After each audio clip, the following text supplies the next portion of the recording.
Kala itu, pesawat melintasi daratan Afrika. Di antara salah satu penumpangnya ada Habib Quraisy dan ibu tua yang berumur sekitar 65 sampai 70 tahun dengan berpenutup jilbab di sebelahnya. Dalam perjalanan itu, ibu tua menyapa Habib Quraisy dan menanyakan tempat tujuannya dengan menggunakan bahasa Arab yang sangat fasih. "Mau kemana Anda?" tanya ibu tua itu.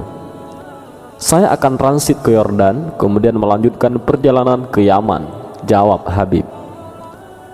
"Asalnya dari mana?" tanya ibu tua itu, juga dengan menggunakan bahasa Arab yang sangat fasih. Kemudian Habib menjawab, "Saya berasal dari Indonesia." Karena mengetahui Habib Quraisy orang Indonesia, kemudian ibu tua itu menggunakan bahasa Indonesia dengan sangat fasih. Padahal dari perbincangannya, beliau tahu bahwa ibu tua itu adalah wanita kelahiran Jerman dan warga negara Jerman. "Adik di Indonesia itu dari mana?"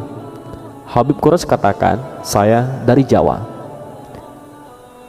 Tak ubahnya seperti mengetahui sesuatu, ibu tua itu lantas merubah dialognya dengan menggunakan bahasa Jawa, yang dialeknya sangat halus dan sampai-sampai Habib tidak paham dengan apa yang beliau katakan. Habib berkata, "Luar biasa, ibu begitu banyak menguasai bahasa sampai bahasa Indonesia dan Jawa, padahal ibu adalah orang Barat." Ibu tua itu hanya tersenyum seraya berkata, "Alhamdulillah, saya menguasai 11 bahasa dan 20 bahasa daerah."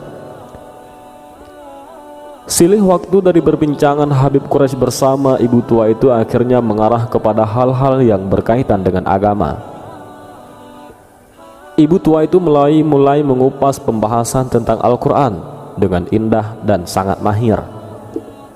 Habib pun penasaran atas kehebatannya menjelaskan Al-Quran. "Apakah ibu hafal Al-Quran?"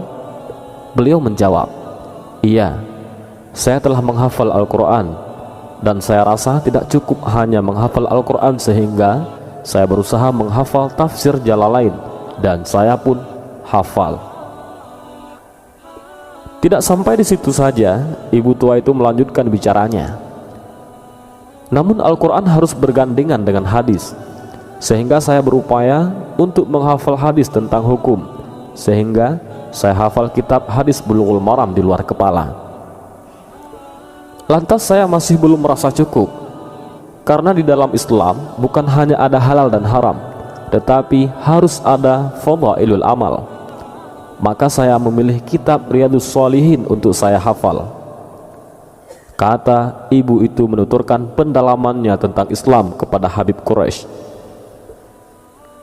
Ibu itu kembali bertutur, "Di sisi agama ada namanya tasawuf, maka saya memilih kitab Ihya Ulumuddin. Dan sampai saat ini saya sudah 50 kali mengkhatam membacanya. Karena seringnya membaca Ihya Ulumuddin, sampai pada akhirnya bab Ajaibul Qulub saya hafal di luar kepala." Habib Quraisy kagum melihat kehebatan dan luar biasanya ibu itu. Namun karena tidak percaya begitu saja, akhirnya Habib mencoba untuk memberikan tes dari kebenaran perkataannya itu. Apakah ia benar telah menghafal Al-Quran? Apakah benar ia menguasai tafsir Jalalain tentang Asbabun Nuzul dan Qaul Ibnu Abbas? Setelah melalui beberapa pertanyaan, ternyata benar ibu itu hafal Al-Quran dan bahkan mampu menjawab tafsirnya dengan piawai dan mahir. Ketika Habib mengangkat permasalahan Ihya Mawad yang ada dalam kitab Bulughul Maram, ibu tua itu pun menjabarkannya dengan cukup jelas. Dan ketika Habib membahas tentang hadis Riyadhus Shalihin, ibu tua itu pun menyebutkan sesuai apa yang disebutkan dalam kitab Dalailul Falihin sebagai syarah kitab hadis tersebut.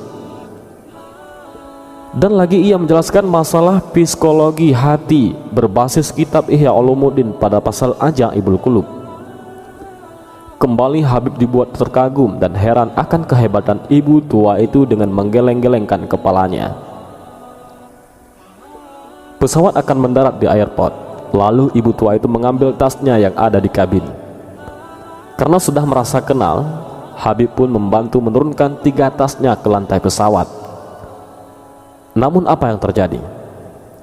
Subhanallah, saat ibu itu menunduk untuk mengambil tasnya, ternyata keluar dari balik jilbabnya seutas kalung salib.